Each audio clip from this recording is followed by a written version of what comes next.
Dear students, welcome to my YouTube channel integral science study. मैं doctor Jitendra Kumar आज आपको कक्षा छठी के विज्ञान का अध्याय 2 भोजन के घटक करवाऊंगा। ध्यान से सुने। भोजन की आवश्यकता क्यों होती है? बच्चों, जितने भी जीव इस पृथ्वी पर हैं, चाहे वो मनुष्य हो, पशु पक्षी हो, कोई और जंतु हो या सूक्ष्म जीव हो, सभी जीवों को भोजन की आवश्यकता होती है। भोजन से सभी जीवों को ऊर्जा प्राप्त होती है और इस ऊर्जा का उपयोग सभी जीव स्वस्थ रहने के लिए, शरीर की वृद्धि के लिए, शरीर के विकास के लिए करते हैं। अगर किसी जीव के शरीर में कोई चोट लग जाए तो उससे कोशिकाएं क्षतिग्रस्त हो जाती हैं। इन कोशिकाओं की मुरम्मत के लिए भी ऊर्जा की आवश्यकता होती है और ये ऊर्जा हम भोजन से प्राप्त करते हैं। इसलिए सभी जीवों को भोजन की आवश्यकता होती है। भोजन ही है जो हमें विभिन्न प्रकार की बीमारियों से लड़ने में हमारी मदद करता है। नेक्स्ट आता है भोजन के घटक या कंपोनेंट्स ऑफ फूड। हमारे भोजन में ऐसे तत्व मौजूद होते हैं जो हमें पोषण देते हैं। इन तत्वों को हम पोषक तत्व कहते हैं तथा ये पोषक तत्व ही भोजन के घटक कहलाते हैं। भोजन के घटक मुख्यतः 5 प्रकार के होते हैं। ये हैं कार्बोहाइड्रेट, वसा, प्रोटीन, विटामिन तथा खनिज।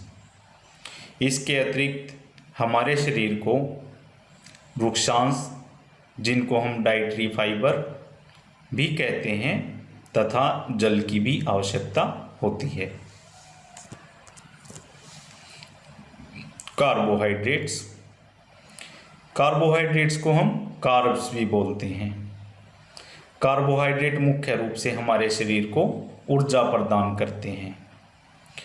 कार्बोहाइड्रेट मुख्यतः मंड या स्टार्च तथा शर्करा, शुगर के रूप में पाए जाते हैं। जैसे कि ग्लूकोज भी एक प्रकार का शुगर है जो हमारे शरीर को तुरंत ऊर्जा प्रदान करता है।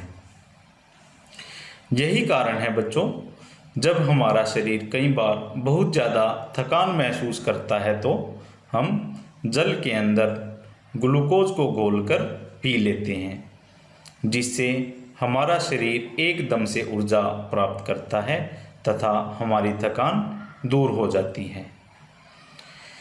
ग्लूकोज एकदम से शरीर को ऊर्जा क्यों प्रदान करता है? क्योंकि ग्लूकोज कार्बोहाइड्रेट्स का सबसे सरलतम रूप है। इससे एकदम से शरीर ऊर्जा प्राप्त कर सकता है। ऐसे सभी पदार्थ जिनसे हमारा शरीर कार्बोहाइड्रेट्स प्राप्त करता है, उन सभी खाद्य पदार्थों को हम एनर्जी गिविंग फूड यानी कि ऊर्जा देने वाला भोजन कहते हैं। कार्बोहाइड्रेट के मुख्य स्रोत। कार्बोहाइड्रेट मुख्यतः बच्चों हमें अनाज से प्राप्त होता है, जैसे गेहूं, चावल, मक्का।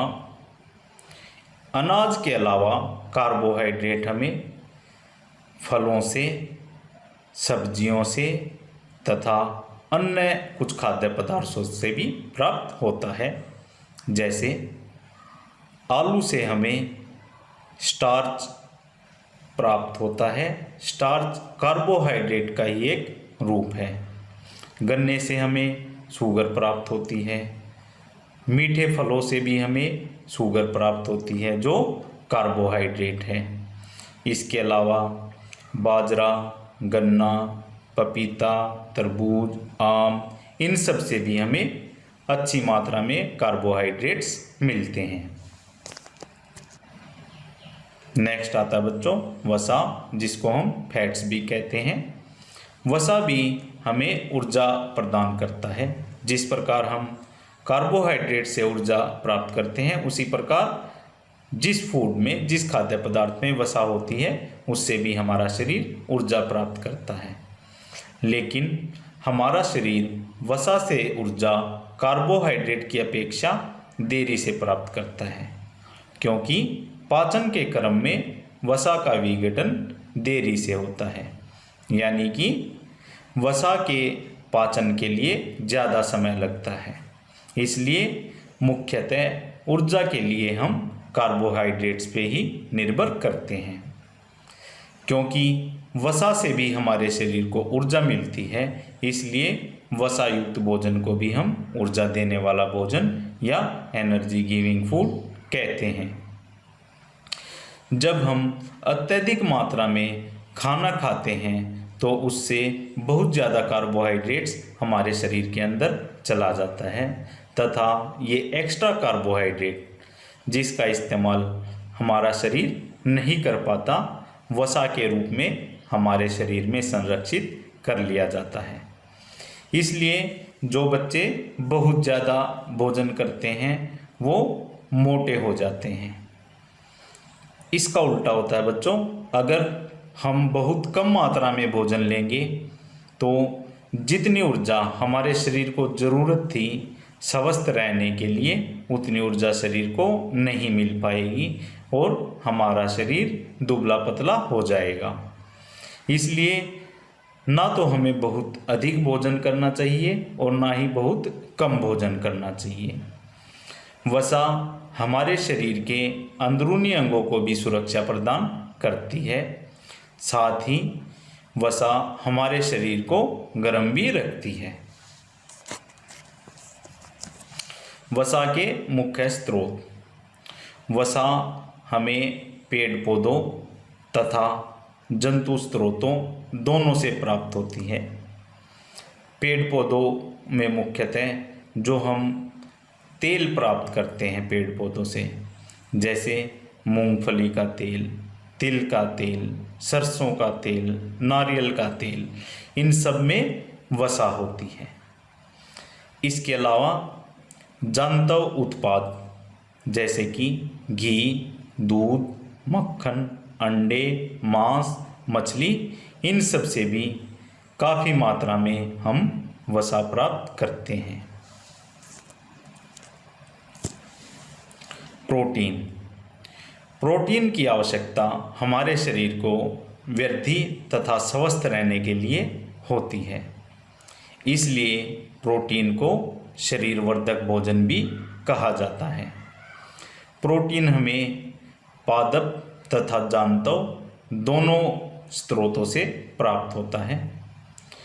पौधों से हमें जो दालें प्राप्त होती हैं वो प्रोटीन का एक अच्छा स्रोत मानी गई हैं, तथा जांतव उत्पादों में दूध, अंडा, मांस, मछली, पनीर, इन सब में भी प्रोटीन अच्छी मात्रा में उपलब्ध होता है। एक वयस्क व्यक्ति को प्रतिदिन उसके वजन के प्रत्येक किलोग्राम के लिए 1 ग्राम प्रोटीन की आवश्यकता होती है। अर्थात यदि कोई व्यक्ति 50 किलोग्राम का है तो उसे प्रतिदिन 50 ग्राम प्रोटीन की आवश्यकता होती है। प्रोटीन हमारे शरीर को रोगों से लड़ने में भी मदद करता है, क्योंकि हमारे शरीर में जो एंटीबॉडीज़ होती हैं वो प्रोटीन की ही बनी हुई होती हैं। इसलिए हमें प्रोटीन युक्त आहार अवश्य लेना चाहिए। नेक्स्ट है बच्चों विटामिन। विटामिन हमारे शरीर को रोगों से लड़ने में सहायता प्रदान करता है। विटामिन हमारी आँख, हड्डियों, दांतों और मसूड़ों को स्वस्थ रखने में भी सहायता करता है।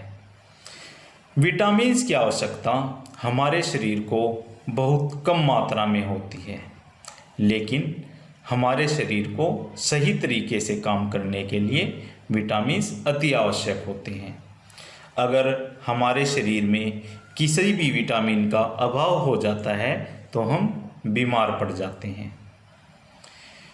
विटामिनों को अलग अलग नामों से जाना जाता है।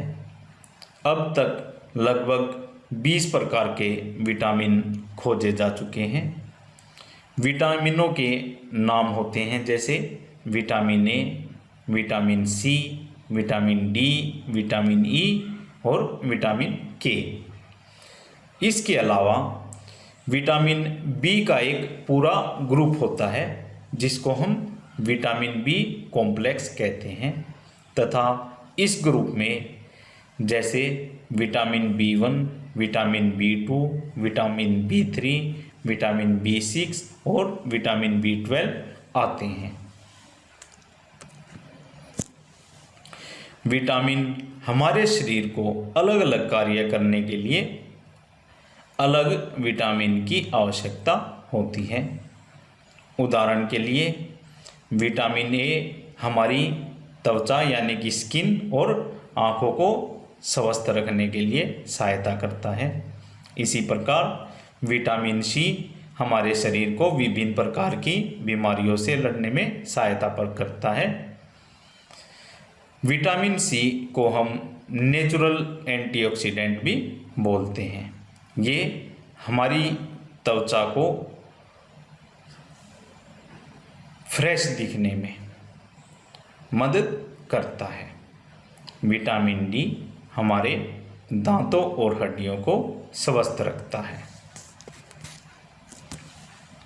अब आता है बच्चों विटामिन के स्रोत। मीन्स ऐसे कौन कौन से खाद्य पदार्थ हैं जिनसे हम विटामिन ले सकते हैं। तो इसका उत्तर है दूध, मछली का तेल, पपीता, पालक, गाजर आदि विटामिन ए के अच्छे स्रोत हैं। अर्थात जो कलर्ड फ्रूट्स होते हैं, जो लाल रंग के दिखते हैं, पीले रंग के दिखते हैं, नारंगी रंग के दिखते हैं, उन सब से हम विटामिन ए प्राप्त कर सकते हैं। दूसरा, जो खट्टे फ्रूट्स होते हैं उनसे हम विटामिन सी प्राप्त करते हैं, जैसे नारंगी, टमाटर, नींबू, अमरूद। ये सब क्या है? विटामिन सी के अच्छे स्रोत हैं। इसके अलावा दूध, अंडे, मछली आदि से विटामिन डी हमें प्राप्त होता है। हमारा शरीर सूर्य की रोशनी यानी कि धूप में विटामिन डी का निर्माण कर सकता है। इसलिए जब कभी काफ़ी दिन तक हम अगर धूप में नहीं निकले तो हमारे शरीर में विटामिन डी की कमी हो जाती है, जिससे हम बीमार पड़ जाते हैं। विटामिन के स्रोत, जैसा कि हमने आपको बताया, विटामिन ए हमें कलर्ड फ्रूट्स और वेजिटेबल से मिलता है, जैसे पपीता, गाजर, आम। इसके अलावा दूध और मछली के तेल से भी विटामिन ए मिलता है। विटामिन बी हमें लीवर से यानी कि यकृत से, गेहूं से और चावल से मिलता है। विटामिन सी हमें खट्टे फ्रूट्स से मिलता है, जैसे कि संतरा, नींबू, टमाटर आदि। विटामिन डी हमें अंडों से, मछली से, लीवर से, दूध से और मक्खन से मिलता है। इसके अलावा सूर्य के प्रकाश की उपस्थिति में हमारा शरीर भी विटामिन डी प्रोड्यूस कर सकता है। खनिज एवं लवण हमारे शरीर के उचित विकास तथा अच्छे स्वास्थ्य के लिए खनिज लवण अत्यंत आवश्यक होते हैं। खनिज लवण में बच्चों आते हैं जैसे sodium, potassium, calcium, chloride, iron, fluoride, sulphur, phosphorus तथा आयोडीन। विटामिन्स की तरह ही खनिज एवं लवण की भी हमारे शरीर को बहुत कम मात्रा में आवश्यकता होती है, लेकिन शरीर को स्वस्थ रखने के लिए खनिज और लवण भी अत्यंत आवश्यक होते हैं। उदाहरण के तौर पर अगर किसी के शरीर में आयरन की कमी हो जाए तो उससे अरक्तता हो जाती है, क्योंकि हमारे शरीर में हीमोग्लोबिन नाम का एक तत्व होता है जिसमें आयरन होता है। इसी की मदद से हमारे शरीर में ऑक्सीजन इधर से उधर एक कोशिका से दूसरी कोशिका तक ले जाई जाती है। इसी प्रकार जो दूसरे अन्य खनिज लवण हैं उनका भी दूसरे एंजाइम्स की फंक्शनिंग में अलग अलग महत्वपूर्ण योगदान होता है, तथा अगर इनकी हमारे शरीर में कमी हो जाए तो हम बीमार पड़ जाते हैं। खनिज एवं लवण के स्रोत। बच्चों, खनिज एवं लवण हमें पौधों तथा जंतुओं दोनों उत्पादों से प्राप्त होते हैं। उदाहरण के तौर पर आयोडीन हमें मछली, अदरक, पालक से प्राप्त हो सकता है। फॉस्फोरस हमें केले, दूध, मिर्च से प्राप्त हो सकता है। आयरन का मुख्य स्रोत पालक माना जाता है। इसके अलावा आयरन हमें सेब तथा लीवर से भी प्राप्त होता है। कैल्शियम हमें दूध से, दही से तथा अंडों से प्राप्त होता है। नेक्स्ट आता है बच्चों आहारी रेशे या वृक्षांश या डाइटरी फाइबर्स। डाइटरी फाइबर्स हमें ज़्यादातर पादप उत्पादों से प्राप्त होते हैं। ये हमें साबुत अनाज, दाल, आलू, ताजे फल तथा सब्जियों से प्राप्त होते हैं। वृक्षांश हमारे शरीर को कोई भी पोषक प्रदान नहीं करते, फिर भी ये हमारे भोजन का एक आवश्यक अवयव माने जाते हैं, क्योंकि ये हमारे भोजन का आयतन बढ़ा देते हैं। जो भोजन हमारे शरीर में बिना पचा हुआ रह जाता है वो मल के रूप में हमारे शरीर से बाहर निकलना होता है। इस प्रोसेस में वृक्षांश एक आवश्यक महत्वपूर्ण भूमिका निभाते हैं तथा मल के बनने तथा शरीर से बाहर निकलने में वृक्षांश हमारी मदद करते हैं। अगर हम अपने भोजन में वृक्षांश अच्छी मात्रा में लेंगे तो ये कब्जी भी नहीं होने देते तथा आंतों में भोजन के आगे बढ़ने की प्रक्रिया को ठीक तरह से बनाए रखते हैं। नेक्स्ट आता है बच्चों जल। जल भोजन में उपस्थित पोषक तत्वों को अवशोषित करने में हमारे शरीर की मदद करता है। जल कुछ अपशिष्ट पदार्थों जैसे कि मूत्र तथा पसीने को भी शरीर से बाहर निकालने में सहायता करता है। इसके अलावा हमारे शरीर में अनेक प्रतिक्रियाएं, अनेक रिएक्शंस होती हैं जिनके लिए भी जल मीडियम या माध्यम प्रोवाइड करता है। जल ही हमारे शरीर में पचे हुए भोजन को विभिन्न जगहों पर पहुंचाने में मदद करता है। शरीर से निकलने वाले अपशिष्ट पदार्थ जैसे कि मूत्र तथा पसीने पर भी शरीर से तरल अवस्था में ही बाहर निकलते हैं। सामान्यतः जल हम ऐसी वस्तुओं से प्राप्त करते हैं जिनमें रस होता है, जैसे टमाटर, संतरा। इसके अलावा हम दूध, चाय से भी जल की मात्रा प्राप्त करते हैं तथा हम सीधे ही जल का भी ग्रहण कर सकते हैं। अगर हमारे शरीर में जल की कमी हो जाए तो हम जल का सीधे ग्रहण करते हैं तथा अगर हमारे शरीर में खनिज लवणों की भी कमी हो रखी हो तो हम जल में दूसरे खनिज लवणों को मिला के उनका ग्रहण करते हैं। नेक्स्ट आता है बच्चों संतुलित आहार, जिसको हम बोलते हैं बैलेंस्ड डाइट। देखिए बच्चों, एक दिन में हम जितना भी भोजन खाते हैं उसको हम आहार कहते हैं। हमारे शरीर की अच्छी वृद्धि तथा विकास के लिए हमें सभी प्रकार के भोजन के घटकों की आवश्यकता होती है। अगर हम कोई एक इस प्रकार का भोजन लेते रहें जिसमें एक घटक तो ज़्यादा मात्रा में है और दूसरा घटक नहीं है या कम मात्रा में है, तो हमारे शरीर में उस घटक की कमी हो जाती है तथा हमारा शरीर बीमार हो जाता है। इसलिए हमारे भोजन में सभी खाद्य पदार्थ इस प्रकार से हमें ग्रहण करने चाहिए कि सभी घटकों की उचित मात्रा हमें प्राप्त होती रहे, और इसी प्रकार के आहार को जिसमें सभी आवश्यक पोषक तत्व सही मात्रा तथा सही अनुपात में हो तथा जल और वृक्षांश भी हो, उसे हम संतुलित आहार कहते हैं। अभावजन्य रोग। तो बच्चों, ये कौन से रोग होते हैं? अगर हमारे खाद्य पदार्थों में एक लंबे समय तक किसी एक घटक की कमी रहे या फिर हम ऐसा भोजन करते रहें लंबे समय तक जिसमें कोई घटक मौजूद नहीं है, तो उस तत्व की कमी के कारण हमारे शरीर में जो रोग होते हैं उन्हें हम अभावजन्य रोग कहते हैं। तथा ऐसे बच्चे जिनके शरीर को पूरा पोषण नहीं मिलता, उन्हें हम कुपोषित कहते हैं। अभावजन्य रोग मुख्यतः होते हैं जैसे दृष्टिहीनता, विटामिन बी की कमी से बेरी रोग हो जाता है, विटामिन सी की कमी से स्कर्वी हो जाता है, विटामिन डी की कमी से रिकेट्स रोग हो जाता है जिसमें अस्थियां मुलायम होकर मुड़ जाती हैं।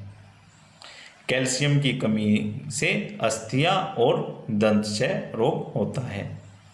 आयोडीन की कमी से घेंगा, जिसे हम गोइटर कहते हैं, रोग हो जाता है। जैसा कि आप इस चित्र में देख सकते हैं, इस चित्र में दिखाया गया है जो थायराइड ग्लैंड होती है वो फूल जाती है, ये आयोडीन की कमी से होता है। लोहे की कमी से अरक्तता, जिसे हम एनीमिया कहते हैं, रोग हो जाता है। इससे शरीर में काफ़ी कमजोरी आ जाती है। बच्चों, अब हम देखते हैं हमारे भोजन में हम इन घटकों की जांच कैसे कर सकते हैं कि इनमें से ये वाला घटक हमारे भोजन में उपस्थित है या नहीं है। तो सबसे पहले आता है मंड की उपस्थिति की जांच। मंड की उपस्थिति की जांच बच्चों हम आयोडीन के घोल द्वारा करते हैं। इस परीक्षण के लिए खाद्य पदार्थ या कच्ची सामग्री को हम थोड़ी सी मात्रा में ले लेते हैं तथा इसमें तनु आयोडीन विलयन की 2 से 3 बूंदें डालते हैं। फिर हम देखते हैं कि इसके रंग में कुछ परिवर्तन हुआ है या नहीं। अगर आयोडीन का रंग नीले या काले रंग में बदल जाए तो इससे हमें पता लगता है कि इस खाद्य पदार्थ के अंदर स्टार्च यानी कि मंड उपस्थित है। खाद्य पदार्थ में प्रोटीन की उपस्थिति की जांच। इसके लिए बच्चों हमें कई चीज़ों की, केमिकल्स की या रसायनों की आवश्यकता होती है। पहला है कॉपर सल्फेट का विलयन। इसे बनाने के लिए हम क्या करते हैं, 100 मिलीलीटर पानी में 2 ग्राम कॉपर सल्फेट को घोल लेते हैं। दूसरा रसायन जिसकी हमें आवश्यकता पड़ेगी वो है कास्टिक सोडे का विलयन। इसके लिए 100 मिलीलीटर जल में 10 ग्राम कास्टिक सोडे को घोला जाता है। तीसरा है खाद्य पदार्थ जिसमें हमें प्रोटीन की उपस्थिति की जांच करनी है, ड्रॉपर तथा परख नली। तो आइए देखते हैं ये परीक्षण हम कैसे करेंगे।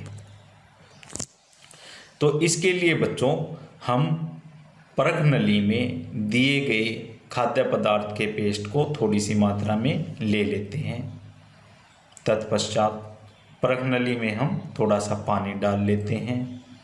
उसके बाद हम इस परख नली में 2 से 3 बूंद कॉपर सल्फेट का घोल ड्रॉपर की हेल्प से डालते हैं तथा उसे हिलाते हैं।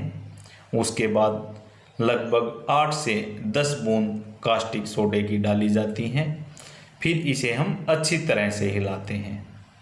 फिर हम परख नली में जो चेंजेज आते हैं उसका परीक्षण करते हैं। अगर परखनली के अंदर का रंग बैंगनी हो जाता है, तो इससे हमें पता लगता है जो हमने खाद्य पदार्थ लिया था उसके अंदर प्रोटीन उपस्थित हैं।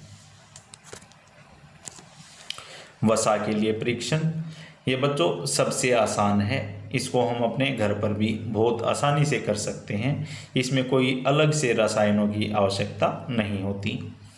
जिस भी खाद्य पदार्थ में हमें वसा के लिए परीक्षण करना है, उस खाद्य पदार्थ को हम एक सफ़ेद कागज़ में लपेट लेते हैं तथा उसको सावधानी से उस पदार्थ को कूटते हैं। कूटने में हमें सावधानी बरतनी होती है कि हमने जो कागज़ के अंदर मटेरियल लिया है, कूटते टाइम कागज़ हमारा फटे नहीं, इसलिए हम धीरे धीरे उस पदार्थ को कूटते हैं।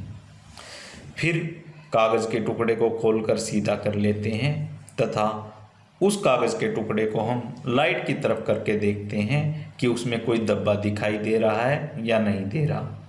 उस धब्बे से होते हुए धुंधला धुंधला प्रकाश हमें दिखाई देता है।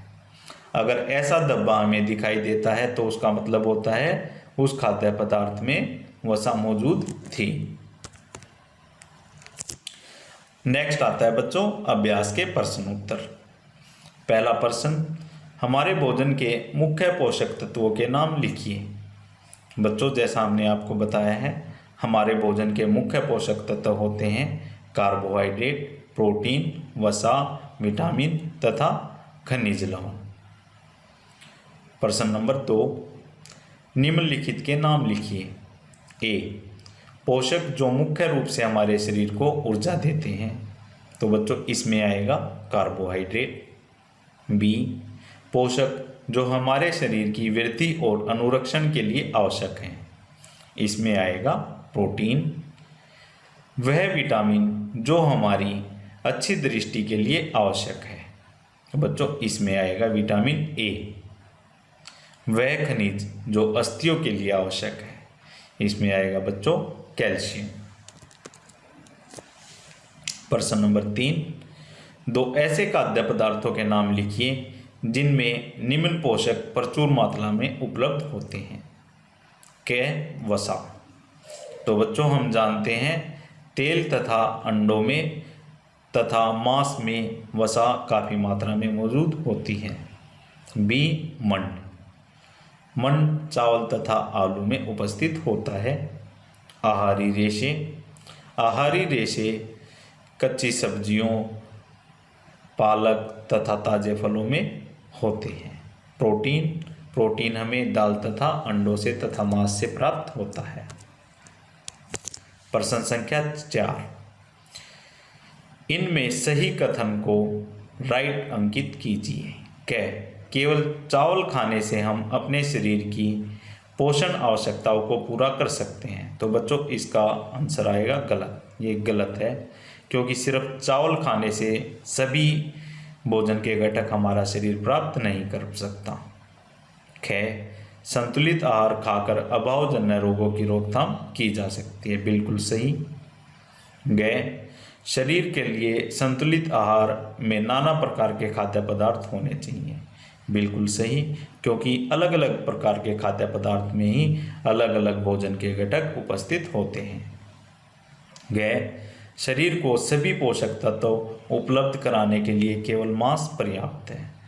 ये है बच्चों गलत, क्योंकि सिर्फ मांस से भोजन के सभी घटक हम नहीं प्राप्त कर सकते।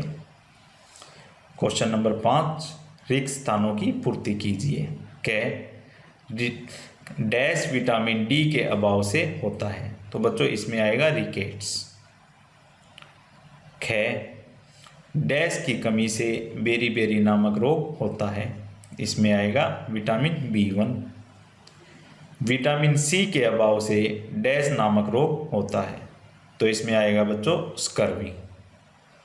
ग, हमारे भोजन में डैश के अभाव में रतौंधी होती है, इसमें आएगा बच्चों विटामिन ए, क्योंकि विटामिन ए की कमी से ही रतौंधी तथा दृष्टिहीनता नामक रोग होते हैं। थैंक यू प्यारे बच्चों। अगर आपको मेरी वीडियो पसंद आई हो तो इसे लाइक कीजिए, शेयर कीजिए और मेरे चैनल को सब्सक्राइब कीजिए।